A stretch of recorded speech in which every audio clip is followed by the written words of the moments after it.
Bonjour, dans cette nouvelle vidéo WordPress, nous allons voir comment structurer un texte avec différents niveaux de titres, par exemple un titre principal, un sous-titre secondaire et un sous-sous-titre. Dans le langage HTML, un niveau de titre correspond à un balisage, donc H1 pour le titre principal, le H signifiant hiérarchie. Le niveau inférieur de balisage, c'est le niveau H2. Le niveau H3, c'est un niveau inférieur au niveau H2, etc. Donc, en général, on ne dépasse pas 3 niveaux hiérarchiques. On peut aller plus loin, hein. On a des H4, des H5 et des H6, mais nous resterons au niveau H3. Alors, pourquoi c'est important? La structure d'un document avec cette hiérarchie de contenu est essentielle, déjà pour permettre au lecteur de balayer d'un seul coup d'œil le plan du contenu et d'aller lire immédiatement la partie qui l'intéresse, mais c'est aussi un élément très important, voire indispensable, pour les robots de Google qui peuvent savoir, grâce à ces balises, de quoi traite exactement une page ou un article du site web. Donc nous allons voir maintenant comment nous faisons ça en nous rendant dans le back-office de WordPress. J'ai donc comme d'habitude ouvert mes deux onglets de back-office et de front-office de mon site. Et je vais dans un premier temps, avant de faire la hiérarchie, coller du texte qui a été préparé à l'avance. Donc je vais ici dans modifier la page. En front office, j'aurais ouvert page et choisi la page dans le menu. Donc ici, je veux insérer du texte en dessous de la galerie de photos que j'ai mise auparavant.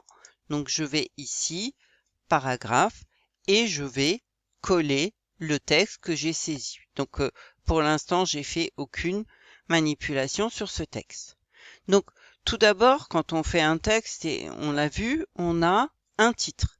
Donc ce titre, c'est la balise H1 de ma page. Il n'y en a qu'une par page, il n'y en a qu'une par article. Elle est donc unique et c'est elle qui va définir la grande thématique de mon contenu. Ensuite, donc, ici, j'ai un paragraphe, mais je veux que ça devienne un titre. Donc, je vais déjà le transformer en cliquant sur l'image du paragraphe en titre. Et donc, ça me l'a mis automatiquement en titre de niveau 2, ce qui me paraît satisfaisant dans la mesure où ici, j'avais un titre de page de niveau 1, un titre de niveau 2. J'ai voyagé au Sahara, je veux également que ce soit un titre de niveau 2, donc je fais la même chose. Je vais le mettre en mode titre. Et maintenant, je voudrais rajouter des titres de niveau 3. Donc, bien entendu, pour ce faire, je lis attentivement le document pour savoir où est-ce que je peux insérer des nouveaux titres. Donc, c'est une expérience de vie incroyable et immersive qui vous transporte dans un monde différent.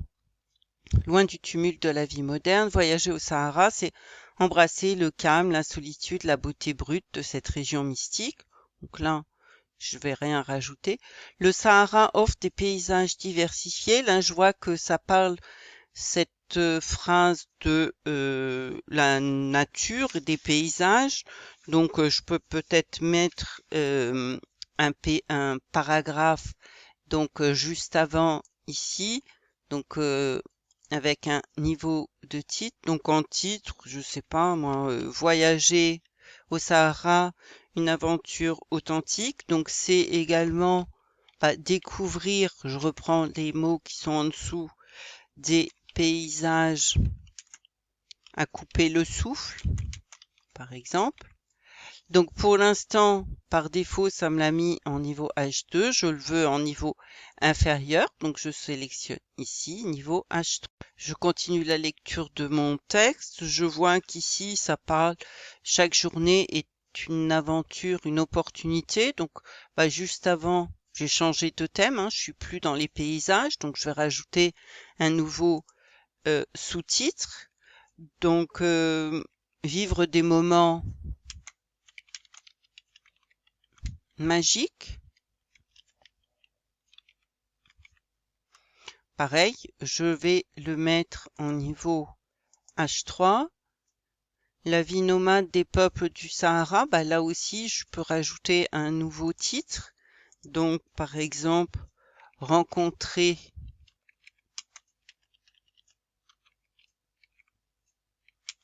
les populations locales. Voilà. Je mets un niveau H3. J'ai pas besoin, en fait, de sélectionner toute la phrase pour le mettre en H3. Donc bon, j'en ai mis 3, vous avez compris la mécanique. Ici, bah, peut-être je vais centrer la phrase de conclusion. Et donc, pour vérifier la hiérarchie de ma page, je viens ici, en haut, pour avoir une vue d'ensemble du document. Donc, je vois ici mes différents paragraphes, ma galerie, mes paragraphes, mes titres. Mais pour vraiment vérifier la structure, je viens ici. Donc, je vois bien que le titre de ma page, c'est nos destinations. J'ai 2 titres H2 et 3 titres H3. Donc, ma hiérarchie est parfaite. Je vois également que ma page comporte 2780 caractères pour 448 mots. Avant de faire d'autres modifications, j'oublie pas déjà dans un premier temps de mettre à jour et puis je vais aller visualiser ma page. Donc je vois qu'effectivement ici j'ai maintenant une structure dans mon document.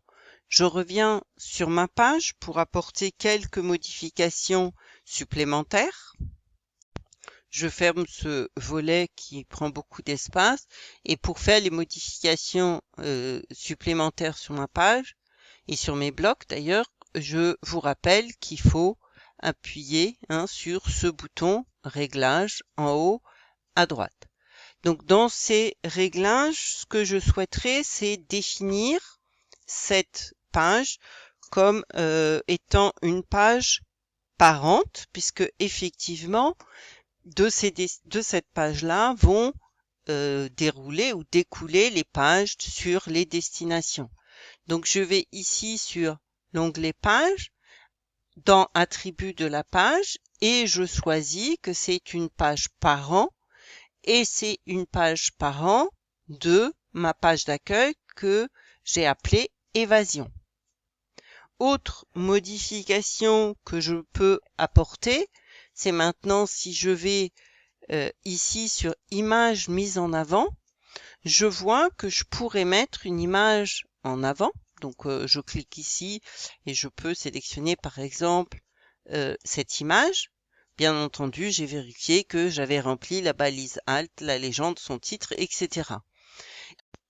Cette image mise en avant, donc elle apparaît en front office tout en haut de ma page, au-dessus de ma page. Donc bien évidemment, ça m'intéresse pas sur cette page, donc je ne vais pas mettre d'image mise en avant puisque j'ai une galerie déjà de photos.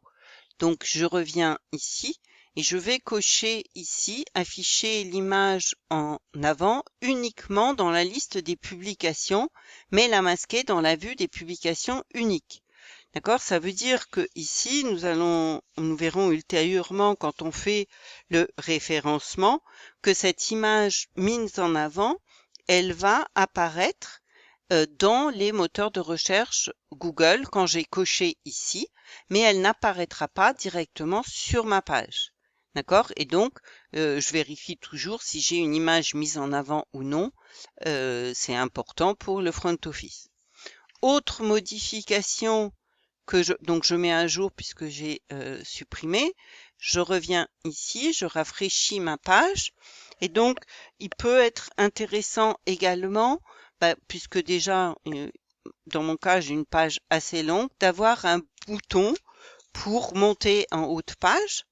Donc ce bouton, on va le modifier s'il y en a déjà un, donc modifier sa forme, sa couleur, ou alors simplement en mettre un quand il n'y en a pas, en allant dans le back-office. Donc quand je suis dans mon tableau de bord, je fais apparence, personnaliser, et là dans global, je choisis retour en haut, Et donc ce bouton retour en haut, donc là il est activé.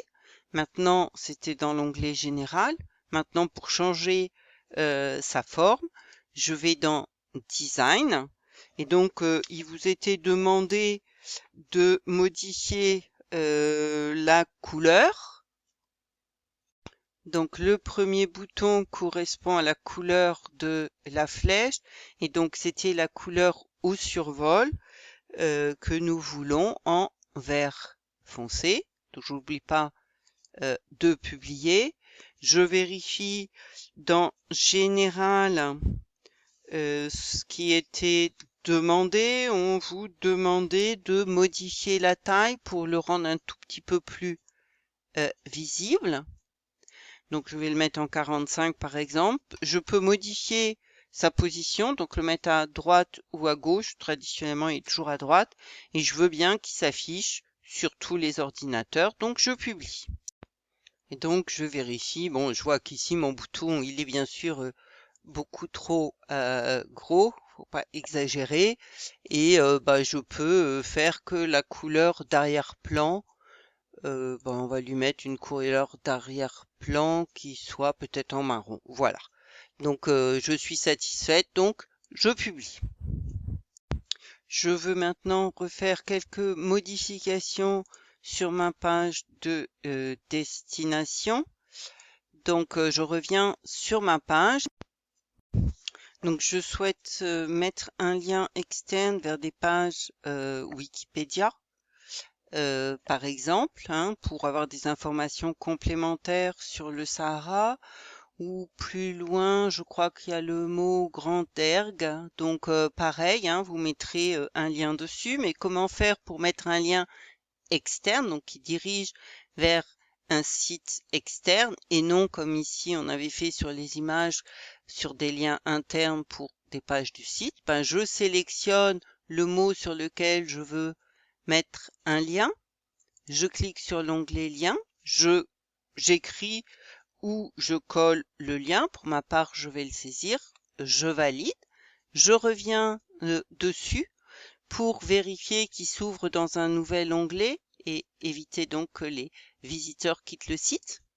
Et puis maintenant pour finaliser, je vais le mettre en gras. Et donc voilà pour mettre des liens externes qui vont aussi favoriser le référencement, donc le maillage externe du site. Bien entendu, j'oublie pas de mettre à jour ici toutes les modifications que j'ai pu apporter à ma page. Donc maintenant, je vais revenir en arrière pour vous montrer que quand on veut modifier une page, ici, dans le back-office, donc page, sous le nom d'une page, on a modifié ce qu'on a fait jusqu'à présent, mais on a également modification rapide. Et c'est intéressant cette modification rapide parce que ça peut nous permettre de changer facilement le titre d'une page, mais également de changer les pages si on veut mettre des pages parents ou des pages enfants. Ici, par exemple, je pourrais faire de ma page une publication principale, donc une page parente, et non ce que j'avais fait une page enfant de la page d'accueil évasion. Je peux également modifier une date de publication, choisir un auteur, modifier un auteur, et modifier l'état de la page en attente de relecture ou de brouillon. Donc bien sûr, chaque fois que j'ai fait une modification, j'oublie pas ici de mettre à jour et pour que mes modifications soient enregistrées. Voilà donc sur ces premières informations sur les pages. Je vous remercie de votre attention et à la prochaine vidéo.